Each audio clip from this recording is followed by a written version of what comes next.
Welcome to Hairless in the Cloud, our last podcast of the day. And Jan, you brought something one very special. Yeah, absolutely. An old friend of mine. She's very young, but we know her for quite a while now. We met her the first time at Ignite Orlando. I think it was, when was it? 2019? Yep. 19 was it? 2019. Yeah. And had the pleasure to have an interview with you there. Kim Kischel, thank you for being here. Thanks for inviting me. It's really great to see you again and see how you have developed in the meanwhile. So maybe you can tell us a little bit about the position you've had there. Yeah. And then what happened in between. Sure thing. Yeah. So like you said, we met last time, 2019 at Ignite, which was probably also November-ish. Yeah. And back then I was on what then was called Microsoft Cloud App Security. It's now called Microsoft Defender for Cloud Apps as part of our Defender portfolio. And I actually left Microsoft shortly after the event because I wanted to move to San Francisco.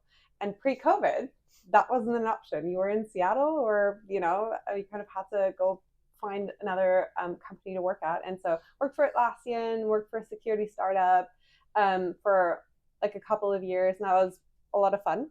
But then felt like coming home, so went back to Microsoft security team, and I've been back almost 3 years, actually. I think in March it'll be 3. And now I kind of run the product marketing team for our XDR solution. So that's endpoint, identity security, not the intra part. Defender for Cloud Apps, and then email security. Cloud also? Defender for Cloud? No, that's separate. So our cloud security team is separate. It feeds into our XDR. We can talk about that as of this week. But no, that's a dedicated team because it's a huge audience. It's a huge product suite in itself. What we do with CNAP and cloud security, so not that part. Okay.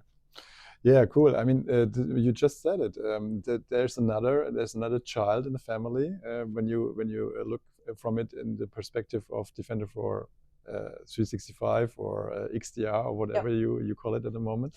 I'm so sorry for that. There's a new child. There's now Defender for Cloud, also ingesting into this portal. So you're bringing everything together, right? Yeah. So, I mean, I think that's one of the biggest journeys that we've been on to really have. So Defender, I know it feels like we do a lot of renaming, but Defender is really the one brand that means security inherently. And then, of course, we have Sentinel as the only outlier, but Defender means security for something. It is. At the end of the day. And so in our XDR, essentially what we're now doing is we're just bringing all of the relevant signals together natively without any integration by the customer, without any manual work. You have the product deployed, it feeds in. And so today that's Defender for Endpoint, Defender for Office 365, email and Teams security, Defender for Cloud Apps, all the SaaS stuff, Defender for Identity, on-prem identity, Entra feeds in, of course, all of the Entra signals, Entra ID, identity protection, but also, as of this week, Defender for Cloud, as you mentioned. So that's all the cloud workload stuff. And that's Azure, GCP, AWS, whatever you use it for, and Purview as well. So DLP alerts, user risk, that type of thing. So all of that is correlated into the same incident experience. And to make the picture complete, there's another announcement, bringing also the other tool you just mentioned into the game. So Sentinel will also be part of it. Exactly. So we've spent so much time building an incredible XDR, and we should talk about how ours is unique. But we also have this really great SIEM product, Microsoft Sentinel, and SOC teams need them both together. They both have their own value and core capabilities, but this week we announced that we're actually bringing them together into a single experience. So that means single incident queue, single correlation of alerts, right? All the goodness you get from XDR that's built in and automated, with all of the flexibility that Sentinel brings of feeding in data sources, building additional automation, storing data for however long you want to. And so, that's super exciting. A lot of customers want it. They want it today. Yeah, absolutely. So we are testing it for quite a while in the mean, but we are really excited about that. So actually, I can remember that 2 or 3 years ago, I was talking with the product guys from Israel about this. Yeah. Because of course, customers are asking us why are there 2 portals or 3 portals or how much are ever they were. And they want to see it together, and this is the logical step. And it's also, I think, it's quite a big differentiator to your compete. Nobody can offer something like that, to be honest. No, and like even if you think about our XDR alone, right? Most other security vendors, they have like 2.2 per like of the solutions that we have in there, right? I just listed them, and so we have this native breadth that just works together as one. And now bringing Sentinel in, that's why we're saying, hey, it's a unified security operations platform, unified SecOps platform, because it is truly unified. It's not like, I think Vasu said it today, 80 tools is still normal to have for security from what we're seeing in customer environments. And that's just work, manually bringing that together. And if you think about what kind of information, I mean, you just made a list, what kind of information comes together at this place in this one portal, from compliance over cloud to the network, from firewall logs or whatever, everything together at the fingertips of the analysts. So I'm really excited about having that and seeing it grow over the time, seeing more improvement, more integrations even. But I think you have built now the basis for that, and really happy to bring that to our analysts and make their lives easier. That. And that's our goal. We like you know this, you talk to our product team a lot, but they spend a lot of time with security teams to learn what do they need, how do they work today, what is hard, so we can build against that. And that's the next thing. Okay, but let's take a step back. Now we have talked about the holistic view on that, but let's go back to the XDR thing. What do you think? Why do you think you are here in a better position than your compete? Where are the differentiators? So maybe we can talk a little bit about that. Yeah, let's. I mean, some of it is recent. Some of it we've been working on for a really long time. Like I mentioned, the native breadth.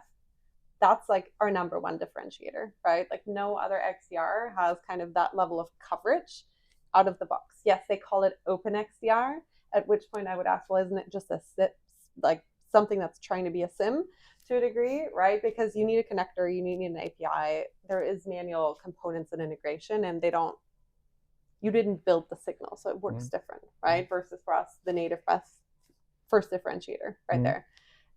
The second piece, and I know we talked about it a little bit earlier, is what we call automatic attack disruption. And that's really what we think is a game changer when it comes to automation for security teams, that I don't think is anywhere else on the market right now. Any other XDR player has like a similar construct. And so you want me to quickly explain Absolutely, what it is? Absolutely. Okay, cool. So essentially, attack disruption is a automation, intelligent automation, to deal with advanced attacks. And so when I say advanced attacks like ransomware, business email compromise, if we think about cloud-based attacks, adversary in the middle attacks, and we've essentially, our research team, analyzed a lot about, well, what is the attack flow when these attacks happen? Like, what is the typical sequence, when you think MITRE framework and, the different steps that happen from initial access to, collection, to exploit ultimately.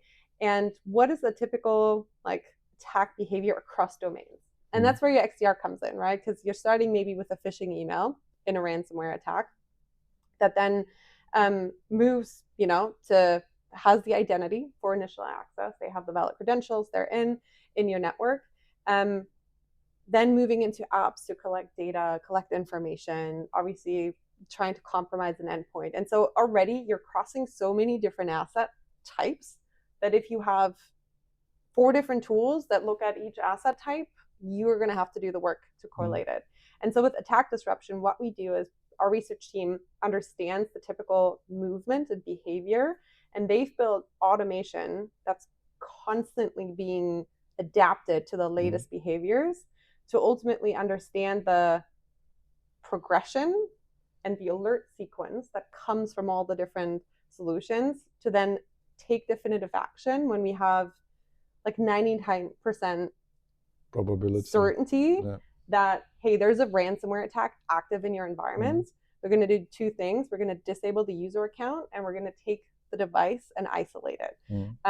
We call it contain, which essentially means it can't communicate with the network anymore, even if it's an unmanaged device, which is the cool thing. So even unmanaged devices can get like isolated from the network. Have you heard that? Do you know how that is working? So even an unmanaged device gets isolated from the rest of the network. So think about it. How can that happen if you have no power over it? So what you can do is you have no power over this device, but you have power over the rest of the devices. Okay. So you can tell them, don't talk to the citizen anymore. Yeah. You know, that's quite cool. Talking about unmanaged, I'm always thinking it is not mentioned in June. That's not something different. If it doesn't have Defender for Endpoint managed, basically. Right. Yeah. And so then it's like Jan said, telling everybody else, don't talk to it. Yeah. So. It sounds a little bit mean, but okay. Yeah. And so then, you know, we always get the question, well, isn't that just SOAR? Like I can build automation there. And right, my answer to that is always like, in theory, you would have to have like a full-time team of research analysts like we do that build an automation every time that says when A, then B, right? Versus the models that we're building are a lot more sophisticated because they're about attack progression, about the combination of signals, about the types of alerts that get triggered in the system to really then take the action. And my favorite story is always we had it in like 6 months ago when it was in private preview. It was running in one of our customers, and they had a red team come in. And so very few people knew that the red team was coming in. And attack disruption stopped the red team. And so they got really annoyed. We love this. We love to tell the story because, you know, it worked. It did exactly what it was supposed to do. And so, and the last thing I'll say is like for customers, automation is sometimes scary because they're like, well, how can I trust this and not have false positives, false negatives? And we have like, it's like 99.6. That's important fact. Yeah, I was talking about the product group about this fact, and I think it's really important to stay here. You know, I mean, it can be how can I say that it can be from a product group perspective. You could think about, hey, we should do this in more cases. We should do this maybe at a lower certainty. Yeah, so to cover more cases, but you should not go that road. You should go the road of trust. And if you go the road of trust, that means that you have to have a high certainty whenever you are doing such big disruptions. Yep. And my favorite part about this is like, despite the worry about automation, because we've proven it out with so many customers, it's actually one of the first things that are related to automation where customers are like, when are you going to cover more scenarios? Like absolutely. We actually want you to do more because we've seen what it can do. Yeah. And then I don't know, did you guys see our announcement about deception capabilities and endpoint? Yeah. But maybe one last sentence to that. Yeah. We saw it in our SOC. We saw it actually a couple of days after it got public. So we saw it in our customer tenants that it happened and stopped an attack. So really great thing. Yeah. And like we are doing everything to make it really visible for the SOC. So like in the queue, there are specific tags that say attack disruption. So you can find them. Every incident where attack disruption was at play, like where the system automated something, there's like a big yellow bar at the top. So there's visual cues all over. Yeah. And there are controls. Yeah. So I mean, it was a little bit of a strange thing for the analysts. They saw, oh, okay, it did it. even if they know about it will come. So it was a little bit strange at the beginning, but it was very well accepted and they loved it. Yeah. Good. Yeah. I mean, let's work for them. Yeah. Absolutely. That's awesome. Yeah. Yeah. The decoy stuff you wanted to talk about, right? Yes. And the reason I wanted to talk about it was because it fuels our attack disruption even better. So, I mean, quickly, deception built into Defender for Endpoint, really cool. So it's like any P2 customer has it now, like readily available, rolling out. What is it doing? Yeah. So it's essentially allowing you to create a fake attack surface. So essentially what we're doing is we're saying like, hey, we're going to help you create what we call decoys and lures. So fake hosts, fake users are the decoys, and then lures, think of them as like breadcrumbs, like digital breadcrumbs, where it's like documents or batch files, that type of thing that look like they might contain high value information to get the attacker in and drive them to the decoys ultimately. Now, the cool thing is you don't like that's not net new technology. Like that exists in like standalone solutions, but then you need a network sensor. Then oftentimes you have to do the work manually. You have to deploy decoys and the sensors. And so a lot of companies don't, because it's a lot of work. It doesn't communicate with the core endpoint system. It doesn't complement the EDR easily. And so here it's actually the generation of decoys and lures is just automated because we use ML to understand your environment. What's the naming conventions? What does it look like? And so we just generate them for you and deploy them into your network. And they're also kept up. So like if they're expiring, if they're getting outdated, they get automatically updated to like keep them relevant, if that makes sense. So they don't outdate. So then that's where attack disruption comes in. The cool thing is everything that's a deception created asset, nobody should be touching that, right? Because it's not a real thing. And so when someone does, it's a 100% fidelity signal that there's an attacker in your network. And so attack disruption benefits from that. Because when that happens, we can, to your point, act even earlier in like disabling a user account, disabling a device, containing it.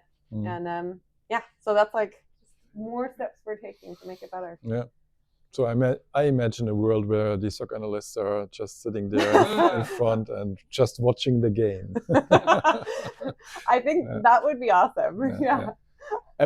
It will not happen, but of course it will be a tool for the analysts. So we were a couple of times today talking about this exoskeleton that is put on by the analyst, and it is just amplifying his skills and his work. So this is a little bit an analogy for the whole Copilot stuff, I would say. Have you seen the Copilot in the Defender? So we are in the private preview for quite a while, and testing it out. So we are fans. What's your favorite capability? Building own skills, building own capabilities, and being able to use them immediately. So because if you are starting using Security Copilot, you get inspired. You have new ideas. And then you can write a new skill and bring these ideas to life. And then the other thing is what I really like is that you can bring so many areas together. Internal areas, you were talking about Purview, but then we have also Intune, you have Entra ID and stuff like that. You can bring all those things together to the surface of one single prompt. And you can even bring external data sources into the game, and you can mix them together and correlate them. So this will be, in the future, I think this will be a really absolute game changer. So for me as a call-up guy, what I see and I get from the videos, what I really liked, and I think we talked in one of the podcasts today about it, is some of the boring stuff. So the generation of the PowerPoint, I think that was one of the features of Copilot, to summarize it, give a dumbed-down version, so more people are able to understand it. So that's what I think is really, you're talking about the analyst doing nothing, just exporting the PDF or the PowerPoint and just handing it over. So this is really where I think it must be a really boring job to do this kind of work after an incident, and to do this in a more automated fashion. This, from my side, sounds amazing.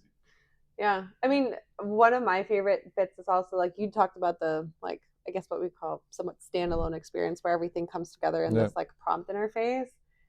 When you look at the more embedded experience that sits like right in the Defender portal, I think like my favorite is the like code analysis. So when you have malicious code in the environment, it just like reverse engineers what it actually is supposed to do, which is like what a PowerShell script is doing. exactly Yeah. like 500 lines of code or whatever in like a couple of seconds to tell you what it is, versus you talk about boring work. Like talk about boring work, reading code line by code line to figure out what is the script supposed to do. Having the knowledge, I think that's all the way what you talked in one of the sessions where exactly you need a lot of skill and has a lot of skilled people, but getting through this, and there must be obfuscations in there that are hard to read. And deciding what line is important or not. I mean, these are all cool things. I like them too, and they will really make the life of analysts more easy. But what I was talking about is more like the vision behind it, bringing all those data sources together. This is a bigger thing even. Oh, 100%. Yeah. Because just because Jan is doing not the incident, he's just looking at the reporting KPIs. Sure, it's important. Well, I mean, there's everything, needs to come together. And you see that in product, Copilot is obviously like almost accelerating that to a degree, right? So helping you cut through, any of the seams that you have between products. So I'm completely with you. But then personally, I also get really excited about the incident experience. So. Yeah, sure. And it will be cool, of course. Yeah, Kim, anything else you would like to talk about? Anything else you have talked about on the conference maybe, or that's coming up in the next time that's important for you? Yeah, I mean, maybe just one more thing, and this is slightly different from, the Defender SOC specific conversation, but we actually, and I don't know if you guys saw this, but we also announced AI is awesome. Like it can do so much for us, but people are also worried about, how do I do that securely? Like I want to empower people, but also I am really worried about it. And so we actually released AI specific security capabilities and compliance capabilities in Defender and Purview, which I don't know if you saw, but basically we can like discover over 400 LLM apps now, generative AI apps, as like a new category in Defender for Cloud Apps, to go back to my roots, which is really cool, with the risk profile of like across over 40 security factors, compliance factors, etc. And then also to say, well, allow or block that in my organization right from the get-go, right? Like we'll tell you Google Bard, yes, that's secure, or Bing Chat, that's secure. And then you have like a slew of apps that sanctioned and unsanctioned. Exactly. I remember, And it's the same thing we've been doing for years, but just we've created a dedicated category for generative AI, and it has over 400 apps in it today, and obviously that's just going to keep growing as the market keeps growing. And then with Purview, that's like the starting point. Like, let me just control the interface of AI, and Purview is actually now already deeply embedded with the whole label sensitivity. Like you take something, put it into an AI app, it either gets automatically labeled Copilot, for example, or they just don't allow the copy pasting based on existing labels. So like Copilot and Purview, and they actually did the demo live today. Copilot worked and all of the sensitivity label adjustments. And it's really cool. And customers, that was like probably one of the biggest things customers wanted to know more about, because everyone's concerned they're going to lose their data. Now to an AI.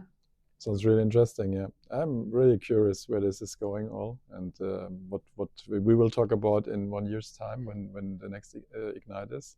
I know what we will, but we should. I think what you mentioned, Lavanya mentioned about feedback. I think that's giving it out to the people, and I've heard so many good things about Jan. He's providing excellent feedback, but spreading it out to even more people, because there are so many perspectives. No, I mean, just Satya yesterday said all of this was more or less developed within 10 months or so at the end. So looking at in the future for the next 12 months, what will happen then?